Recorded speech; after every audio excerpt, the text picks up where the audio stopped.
Hey, so back again with another Card Fight Vanguard deck profile. So if you guys enjoyed them, to like, comment, subscribe, and join the Patreon. Let's get one started. First off, two quick disclaimers. One, I am recording this in the middle of like a storm-ish for Hawaii right now, so if you hear a lot of background, that's probably the storm raging on. Yes, that's a quote from Frozen, but that doesn't matter right now. And two, shout out to Wandering Mandala / whatever he wants to go by. He knows who he is for doing this deck profile and giving me a slight little idea that I chose to implement into this deck profile. So shout out to him for just doing all this work. He's doing really well. Make sure I get enough subs and comments and followers and stuff like that so I can pay him for this, because I'm actually happy for this. So if you don't mind, let me pay him by giving me subs. So, let's go ahead and get this started. Today's deck is Genesis Fortuna, as you can read by the title. Fortuna's funny.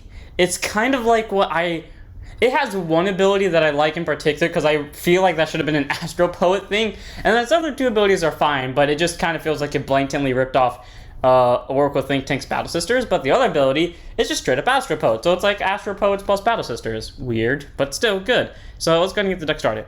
First up, our starter is Pan of New Style, 6k base, 10k shield, grade 0 with boost. Auto when it's wrote upon, draw a card, then if your opponent's Vanguard's a greater and greater, you get a quick shield ticket. Something special about it, you get a draw, you get a quick shield that normally is for discard fodder, or a 5k shield, either way, nothing special about it, he's a good starter. Trigger-wise, we run 4 draw triggers in Goddess of Self-Sacrifice Kushinada. Draw trigger, 0 shield, 0 grade 0, boost, 5k shield. Continue Sentinel, you may have up to 4 Sentinels in the deck. Auto guard, when placed, you discard a card from hand, and one of yours cannot be hit till end of battle. So basically, just a null. Nothing too special about it. You can nullify attacks. I preferred this over the crit Sentinel because there are going to be times where they do hit for big numbers, and unlike Protect decks, you can't generate Sentinels out of nowhere. So Kushinada is a nice PG to have in the deck, especially because you can stack your drive checks, and you don't need 12 crits when you could just focus on defensives a bit. So for Kushinada. And our other triggers are 4 Mercury of Gravitas as a critical, 4 Battle Maiden Kukurihime. I said that wrong. Why is it on a camera? I can't say fucking names, but off camera, I remember them like that. I don't know why. But 8 crit, and then 4 heals in Witch of Big Pot's Laurier. Just a heal trigger with 20k shield. I prefer this over the Heal Guardians. I'll say it again like I always will. Heal Guardians only have like 15k shield, and after grade 3 they're vanillas except for when they're placed on rear and if you have 0 damage. But if you don't have 0 damage, then they're useless, and I'm pretty sure they're 10k bases. So, kind of not better. Like, okay, yeah, they're better to call to rear compared to this, but they also can restrict your G assisting fodder, so not good. I typically, when I G-assist, I will remove a trigger. There has never been a G-assist in my life where I haven't removed a trigger. And half those times I remove heals because I'd rather have the crits in my hand, or there are other pieces that I'd rather have than guarding power. I'll even remove PGs if it comes to it. So I'd rather have this, just so I can G-assist better. Now on to our grade 1s. First up, we have 3 copies of Mystic Beast Hati, 8k base, 10k shield, grade 1 with boost. Continues Vandereer during your turn. If cards are Soul Blast for your card's cost this turn, it gets +5, and auto Vandereer when placed Soul Charge 2. That's actually really good. Fortuna does Soul Blast regardless, so you can stack it. So you can stack at the top of your deck. So that's an easy 5k. Plus, he can get you 2 Soul Charges to kind of refill at least Fortuna's part of its cost to get at least 2 stacks. So Hati is a really nice grade 1 to have, and he's free for all of it. So 3 copies. 3 copies of Mystic Beast Skoll, 8k base, 10k shield, grade 1 with boost. If you have 1 dog, you have to have the other. That's how it is. If you run only 1 dog in any of your Genesis decks, I will beat the shit out of you until you run the other. I will make sure I own you in every Vanguard game. I don't care what I have to do. I don't care if I have to port Exodia into Vanguard. If you only run 1 dog, I will make you suffer for it. You better run both. Anyways, continues Vandereer during your turn of cards with Soul Blast for your cost this turn, it gets +5, so just like Hati. So that's nice to have as a 13k base. And auto Vandereer when placed like a top 5 real to 1 grade 3 from Unlum, put it to hand, shuffle the deck, and if you added a card to hand, you can discard 1. So really nice grade 1. He can search your top 5 for just a grade 3, and he's a 13k base if you Soul Blast, which is almost guaranteed in Genesis. So I like Skoll. He's really nice grade 1, 3 of. 4 of White Brush Witch Artic, 8k base, 10k shield, grade 1 with boost. Auto Vanner Rear, 1 place, look at top 2, put up to 1 to your soul, and put the other to the top. And auto rear once per turn. When your grade 3 or greater Vanguard attacks, one of your Vanguards gets +5, and this unit gets +5 until end of turn. So first off, the first ability is really nice. Yes, Fortuna does stack the top cards, but you can also use Artic to stack the next cards. Like you can see, okay, maybe I don't need to search that far because maybe I'm already getting a trigger. Or maybe I want to search farther because I know I'm getting 1 trigger, so maybe I should try to like set up for defensive next turn. At least I know, maybe I should Soul Blast, see what's at the top, and then decide if I want the defensive trigger or the aggressive trigger, followed by, she does it for free as long as she's an on-place, and then, the +5 to both herself and Van when it swings, and that's, yes, it's a once per turn, but if you have multiple, it's stacked, so if you have 3 in the back row, all 3 get +5 and the Vanguard's +15. Really nice to have. 4 of Artic, amazing grade 1, and it would be in my Witch deck if at the time it was in English. But now it is in my Witch deck, so there we go. I need to go buy that now. And our last grade 1 and our main grade 1, True Technical Default, is Witch of Orange's Valcina. 8k base, 10k shield, grade 1 with boost. Auto, when it's put into your drop zone from your soul during your main phase, bind it, choose 2 cards from drop, put 1 into the soul, put 1 at the bottom. Auto rear, at the end of the battle of the boosted, put 2 rear guards, then commas it to soul, and draw a card. So a way to recycle 2 soul and draw, and another way to just recycle 2 units in general, which I love because that means you can pick triggers, which is amazing. Actually, just has 2 cards, so you can put orders back if you want, even though I don't really like the orders back in V, but still, it's just a really nice grade 1 to have. And if this came out with witches, like back in the final set before Overdress came out, well, back before the first clan sections came out, this would have actually helped my Witch deck a lot because there have been times where I will be at like the perfect winning situation, but I'll be 1 deck card too short because if I swing with Van, it will deck me out, but I have to swing with all my units, and that would just be the worst situation. But if I had this in my deck, the Witch deck would literally be undefeated. It would never have lost, ever. I swear to you. Like, I've done the calculations over and over and over again. If this was in my deck, it would have never lost, which is the funny part. So, Valcina, really nice grade 1 to have, and also I'm going to shove into my Witch deck the second it comes out into English. So 4 of. On to our grade 2s, we have 2 copies of Prometheus of the Dancing Lights, 10k base, 5k shield, grade 2 with intercept. Auto Vanner Rear, when placed, look at top 2, put 1 into the soul, put the other at top, just like what Artic does, except Artic stole it from this card. And Auto Rear, when it attacks, if your opponent's Vanguard's a grade 3 or greater, one of your Vanguards in this unit gets +5. So Artic basically stole this from Prometheus, except Prometheus activates when swing, and Artic activates when the Vanguard swings. Either way, it's really nice to have. If they gave us stand triggers, I could see someone abusing the shit out of this with Fortuna, but yeah, it's still a good grade 2. For some reason, it's my friend's favorite grade 2, especially when playing Fenrir. I give him this, and then I give him Gleipnir. You're supposed to pick Gleipnir, and yet he chooses this instead. It's not for the sake of deck stacking, because he has Vanderguard, and he always has Vanderguard, but he chooses to use this instead. Why? I don't know. Mondo, if you're watching this, can you explain why? Because I do still question you about these decisions that you make. But either way, Prometheus of the Dancing Lights is still a nice grade 2 to have, so I say 2 of to him because he can also stack deck. Our other grade 2s is 3 copies of Strongbow, the Starry Knight Ulixes, 10k base, 5k shield, grade 2 with intercept. Auto rear, at the end of the battle, attack the Vanguard, shove it to soul, draw a card, soul charge 1. Okay, you have enough soul charging. Like, if you soul blast a lot with Fortuna, you can just stack what you're going to get for your drive check, your damage check, your draws from your abilities maybe. You could just stack all this. You can stack your soul charging for when you like want to refill the cost, like with Artic and Prometheus, because I've done that before. And you can stack with the cards you get with the Ulixes effect. So, in all honesty, Fortuna works out with like 95% of this deck, so this whole deck is tuned perfectly to Fortuna. So, 3 copies of Ulixes. Like, that is genuinely something I have to talk about, though. For some reason, Fortuna feels like the most basic of all cards, because it feels like the most Genesis thing, because Himiko, yeah, felt like a Genesis, because they all do Soul Blast abilities, but then Artemis didn't really get that feel, because it didn't technically Soul Blast, and neither did the Regalia cards. And while, yes, Fenrir retained some of it, it didn't feel like ultra hyper Soul Blast like I thought it would be. It was like slow amounts of Soul Blast that you wouldn't spend multiple in a turn with.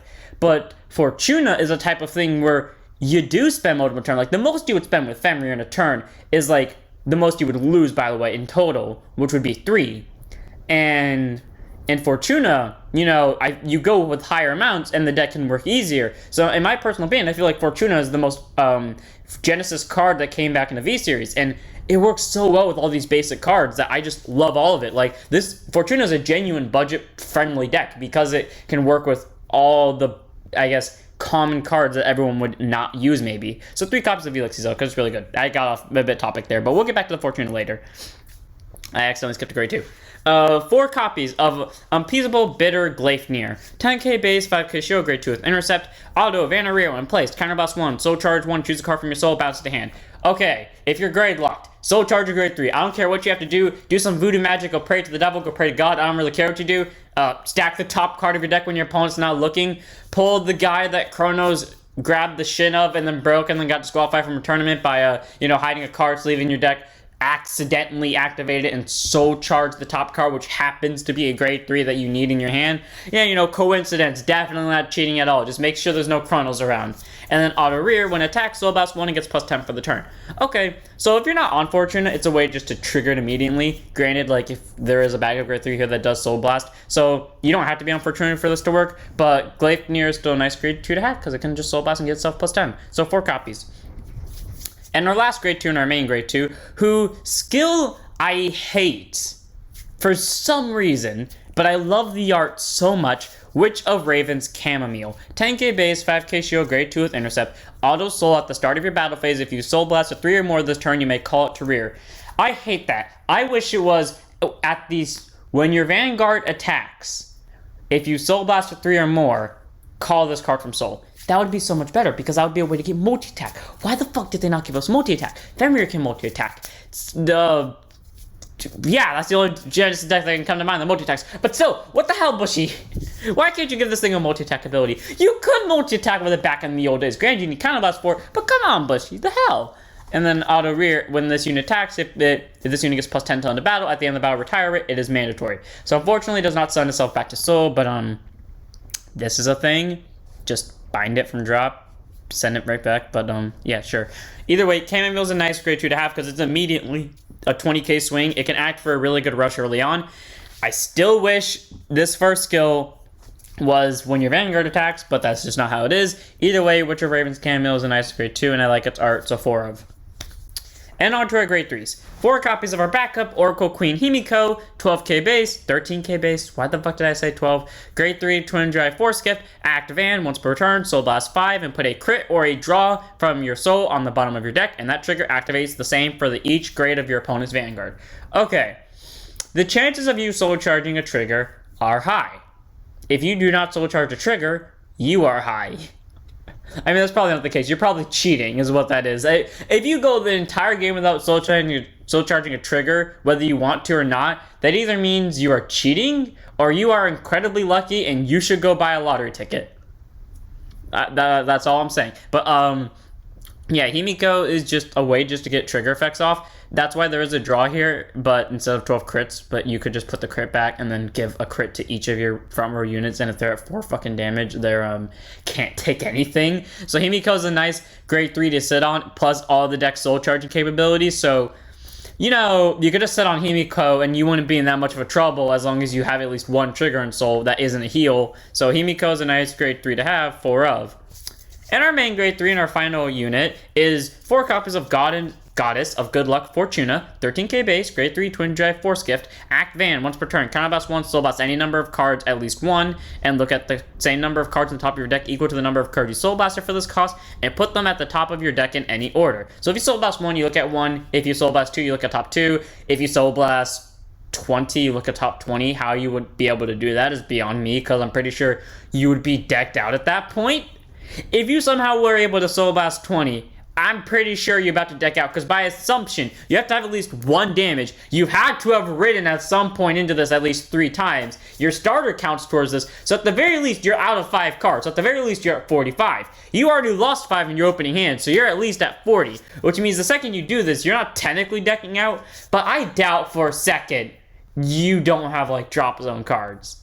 I doubt for the hottest second that you're 1 damage and you don't have anything in drop or anything on field. Like, if you don't, bullshit. But sure, why not? You could technically do 20, but at the same time, why would you? And then auto van, when it attacks, choose any number of your rear guard, soul charge 1 for each chosen unit. So you don't have to pick a rear guard. You could just attack and not soul charge. But it's nice that you could, like, basically soul charge 6 for free. Because it says, 5, because it says rear guards. But that's still a good ability. And then the last ability, the one I was not expecting Fortuna to have. Auto Van, once per turn, when your damage check reveals a trigger unit, it gets a Force Gift. So, a new ability to add to damage triggers. If Force Gift's activated during your opponent's turn, 1, Genesis would have been broken long before, and the ban list would have been hit just on the entirety of Genesis Clan. Like, or it would have been, no, yeah, it would just be the entirety of Genesis Clan. Or, like, you're not allowed to use cards from Infinity Cradle, Astro Force, whatever other sets Genesis appeared in. You would not be able to use cards from those sets because Force Gift generation being very broken. So, Fortuna being a nice grade 3 that can just add an extra Force Gift. Not too broken, not too good. And, you know, you can just use a free damage check. So, Ghost of Fortuna, nice grade 3, 4 of. And then we're on to our gifts. We have 7 Force 1s because you might generate a lot with Fortuna. So Force 1, you know, when acquired, you put it on Van Rear, and the unit on its circle get plus 10 during your turn, and it can be stacked, and it can be put on the same circle multiple times. So if you have 2 on the same circle, plus 20. If you have 3, plus 30. If you have 50 somehow, I would question how, unless you're playing like Astropodes, and even then I fucking question how. Unless Bushy came up with a card that said, when this is placed on Van, if you have 10 or more Force markers, double your Force markers. I don't think Bushy would do that, especially because I hit 10 markers within the second grade 3 turn, and I don't have a good deck. I have the most budget of budget decks with 1 card in addition to all of it. So, yeah, if Bushy did that, I would question their decision. They would probably have to be like something like 20 gifts or 15 gifts. Even then, that's still a questionable debate. But yeah, sure, fucking double your gifts, why don't you? Either way, Force 1, just 7 of it. You're probably going to pick Force 1 over Force 2, especially because you can get multiple Force 1, and Force 2 cannot stack. It can still be placed on Van Rear, but it makes the original critical become 2, and because of that wording, it does not stack. If it said the critical becomes plus 1, then it stacks, but it doesn't in that case. So Force 2, you still run the same number just in case like you picked Force 2 instead, and because legal reasons and rules you have to, but otherwise go with Force 1. Then we got our quick show at 1, which is when one of your attacks will get plus 5 for the battle. I still wonder why Bushy ditched this when Overdress came out. I don't know why they decided to ditch this. It would have been so much more helpful, especially with what they did with the draw effect, but sure, Bushy does their own thing. And that was the deck, and here's the final thing I want to shout out. I shouted them out at the beginning. Here's the thing I was talking about earlier when I said there was a new addition to all of my insights, where I'm going to give these little clan symbols at the end because, hey, you know, it's a good idea, and that was all Mandala's idea. So Mandala, or whatever you choose to go by in these videos, I never know what you want to go by, so just call you by your YouTube name, or ET as some people know him as. This was all his idea, and he is the one who set up the sides. I built the deck, he set up the sides. So thank you, my guy. Thank you all for watching. So I hope you guys enjoyed. Don't forget to like, comment, subscribe, donate to the Patreon, and don't forget to join the Discord, follow the Twitch, and I'll see you all in the next one. Don't forget to stand up your vanguards.